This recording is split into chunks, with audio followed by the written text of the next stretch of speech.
Michael Jackson, the king of pop, created many classics for generations, including mine to listen to forever. One of those classics is The Man in the Mirror.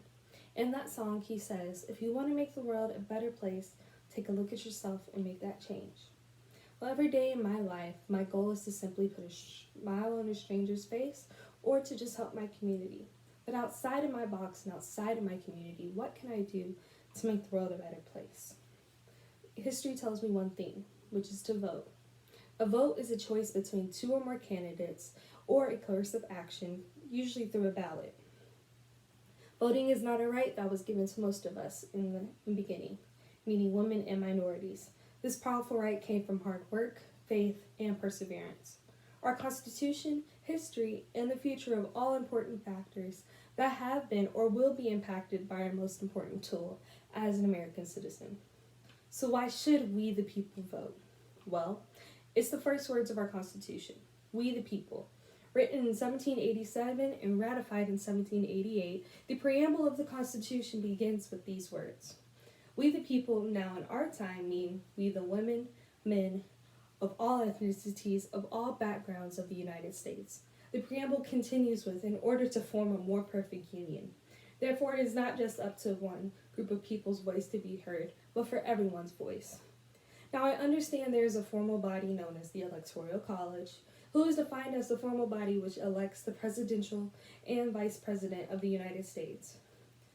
According to the United States House of Representatives, the Electoral College consists of the representatives and senators of the United States Congress.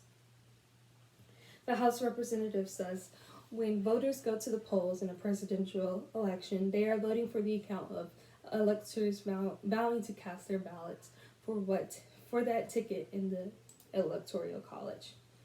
Due to this, many citizens of the United States feel as though it is a waste of time to vote.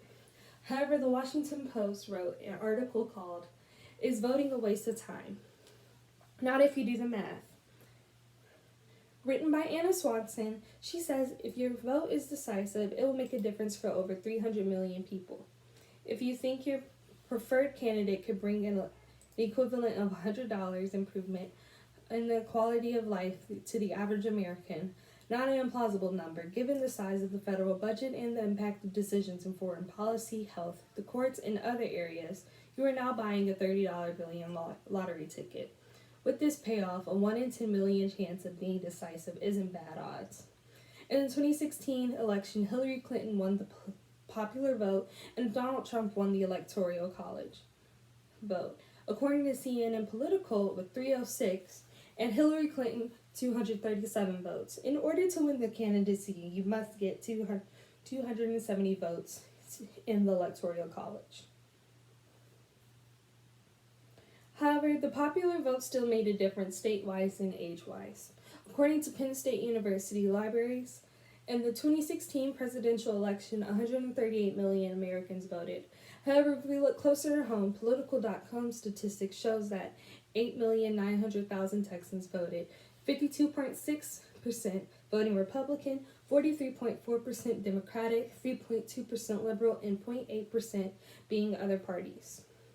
According to the News Weekly article by Josh Lowe, 7 million millennials voted and 60 million baby boomers voted. Luckily for us, millennials are continuing to outgrow the baby boomers, which in 2016 was 69% of the votes in the presidential election.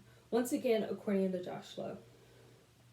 History is written by those who write the books, or history is written by the winners. No matter what history is, something that should not be forgotten because of the people before us that made a way to help us. There was once a time in history when a certain group of people did not want African Americans and women to have the power to vote because of the color of their skin or the inferiority.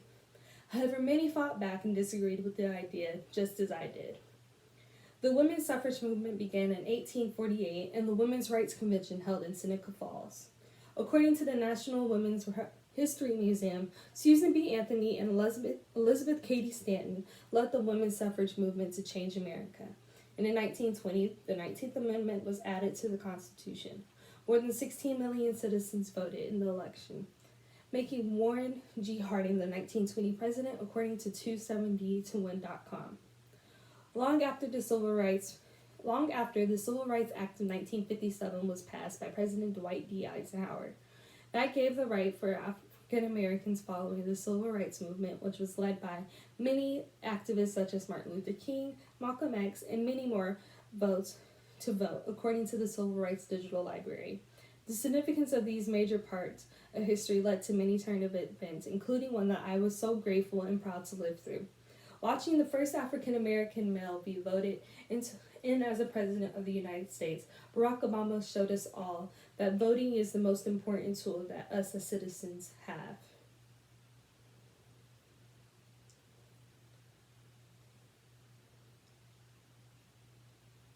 I want to remind you that the presidential election is not only the election to go vote in. To start changing your role one step at a time, learn about the state and local elections that affect your community personally. This will open your eyes to a space that can be made better through you. Voting is a right that we as Americans need to exercise through history, shows us that we have the power to make a difference. So what can we do to make the world a better place? Where do you see yourself or the world in 5 years? Is it good, bad, scary, or peaceful?